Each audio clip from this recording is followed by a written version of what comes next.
I mean, this is just typical. I mean, serial killer. It's like there was John Wayne Gacy, who was a very famous serial killer in the United States. Yeah, yeah, He talked about his own feelings about, or lack of them. He said he does not understand human emotion. no, yeah, What he would do is though he would learn, but he would learn as psychopaths do to affect human behavior, normal human behavior. yeah. I'm using the term human because I do wonder if Well, psychopaths have human yeah, I fault. had been, yeah, of course. Well, But mm, yeah, John Wayne Gacy, he said he walked past. He wanted to know how to look sad, so he walked past a funeral. He used to look at funerals from a distance, watch yeah. funerals, and he used to watch people crying. Then he'd go home and he'd sit in front of the mirror and he'd make himself cry and look at his own face until he got it right. God, it's crazy, isn't it? Yeah. The thing Really. about Centaur is Centaur didn't bother even doing that. He was a cold fish emotionally. No Yeah. feelings. Are we on air now or Oh off? yeah, we are, yeah. Oh, right. I wasn't sure. Sorry. That's right. Centaur was completely cold fish. Yeah. Yeah. It's crazy. Absolute craziness, isn't it? I'm just thinking again, like, I just, like he's in your life. It's not just that. I mean, the combination of him and this woman as well. It's kind of mind blowing for you. It must have been really hard to It was deal with. incredible. I did wonder, I did start to get a bit paranoid and think, well, what is this? What's going on? Why do these people keep invading my family life?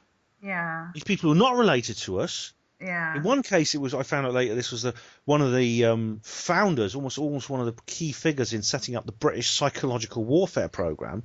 Another Yeah. was this mind-bendingly evil, sick individual who could put up a front of being the perfect gentleman, and behind the scenes, it was rather like I don't know if you ever read a book called American Psycho by Bret Easton Ellis. It's a very, very infamous book. It's quite Yeah. difficult to read. Yeah. But Yeah. that character in that is just exactly like Centaur. Yeah. Wow. Because this is about a character about a man who is the perfect Yeah. gentleman. He's Yeah. rich, he's Yeah. successful, he's handsome, Yeah. Yeah. Yeah. charming. But behind the scenes, Enacting all these murders. yeah, That's right, isn't he's it? a Yeah. viciously brutal killer. Yeah. Yeah. Tortures and kills people. Yeah. Yeah. Yeah, Yeah. mostly women that he picks up. Yeah. And it's it's a horrific book to read. But that's kind of like well, I mean, the thing is, we got to realize is most psychopaths never actually commit any violence, or they don't commit violence to that extent. Mm. Most of them actually are just. Well, I don't know. I'm a little bit on the fence about that one. I think it's more a matter of the fact that most people don't ever find out what they've done because they don't have a conscience, so they don't have to, unless they get caught. They don't have to. I do know people that have committed serious offences. Yeah. Anyway. But they did get. I mean, like very often is the case with your friend. I mean, your friend with this man in her life. Well, yeah. I mean, ironically, he's in prison now, but he's not in prison for things that he could have gone to prison for. There's many. This man should have been. The things he's done, which he hasn't ever been in court for. They're the crimes he should. I mean, he's domestic violence. I can't really talk about Fair enough. the other stuff, but yeah, I mean, I don't think he probably won't ever get out of prison again now, but he nearly killed her again. I mean, how many times do you nearly kill someone for before eventually you get some real time for it? Yeah. But no, I mean, we're talking about a man here who's capable of anything. There's no barriers. Yeah. They have no conscience. There's no empathic lock that would stop them. No, the only thing there is the inconvenience of society not agreeing with what they're doing, and that's the reason why they like that. That really gets to them. That it's not okay for them to be doing this stuff. They have to try and keep a lid on what they're doing because it's really not okay. Even though that's what annoys them. It's not the fact that that's crazy. The whole thing's just crazy. Yeah.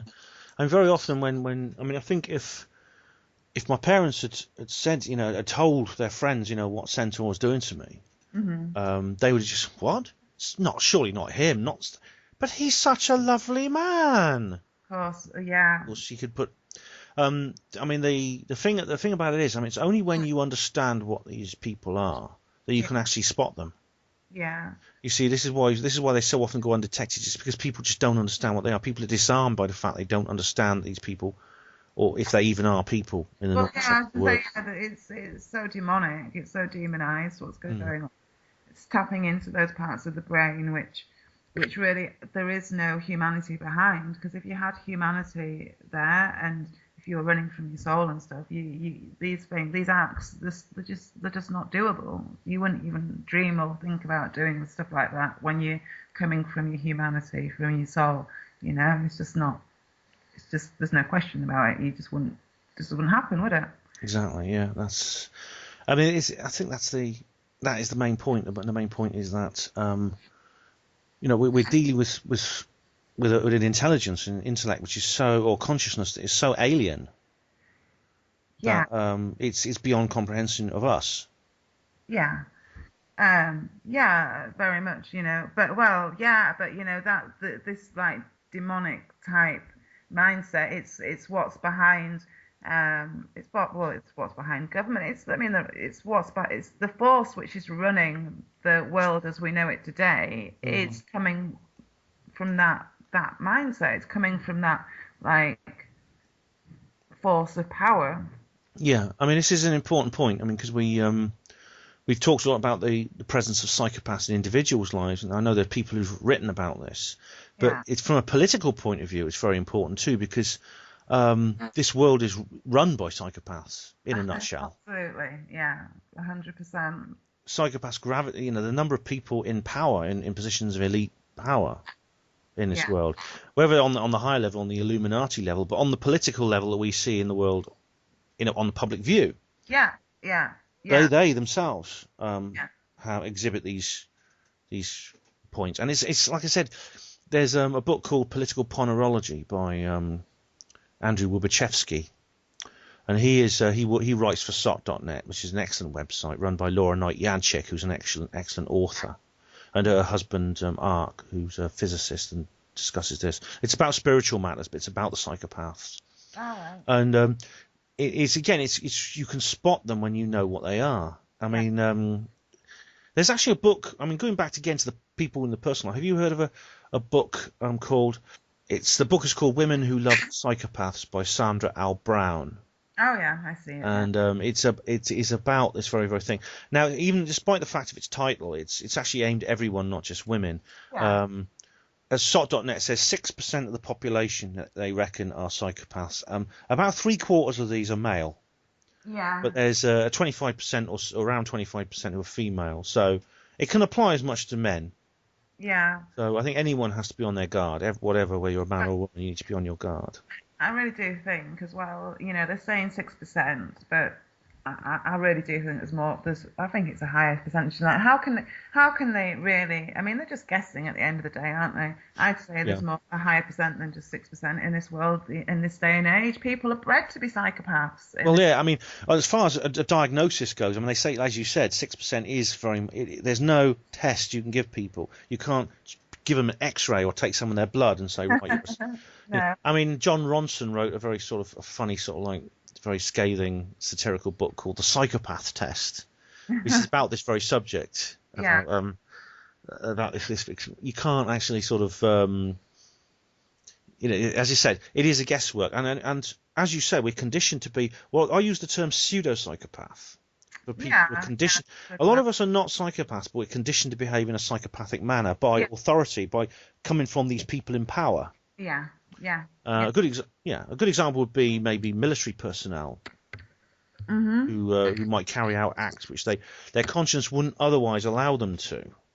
Yeah, it's But funny. I was talking about this earlier on today with my best friend. You know, about the First World War and the Second World War, and how in the First World War the soldiers were not conditioned to kill like they were by the time the Second World War came around. It was a problem, wasn't it, with the First World War? The soldiers were not. They were seeing, and they were seeing what was really stood in front of them, and another young man just mm, like themselves. The only difference was their nationality. yeah, But in the First World War, they could see how ridiculous and crazy the whole situation was. Whereas by the time the Second World War came around, with all the psyops and all the conditioning and everything that had been going on, they'd been taught to kill more Yeah. effectively by then, haven't they? Yes. I mean, well, one of the reasons that could be is that between the wars is when the Tavistock Institute and the Tavistock Clinic got to work. Exactly, and they've gone into huge programming because there's televisions as well by then, and cinema. I mean, there's so things are getting. If you think about the difference between like the early 1900s and the getting towards the mid 1900s, there's a huge technological advancement. That's what, but that's part of the reason why they went into things like the Tavistock, and the mind control got really stepped up a gear. But because there was still too much humanity. Believe it or not, still too much humanity in the humans' heads.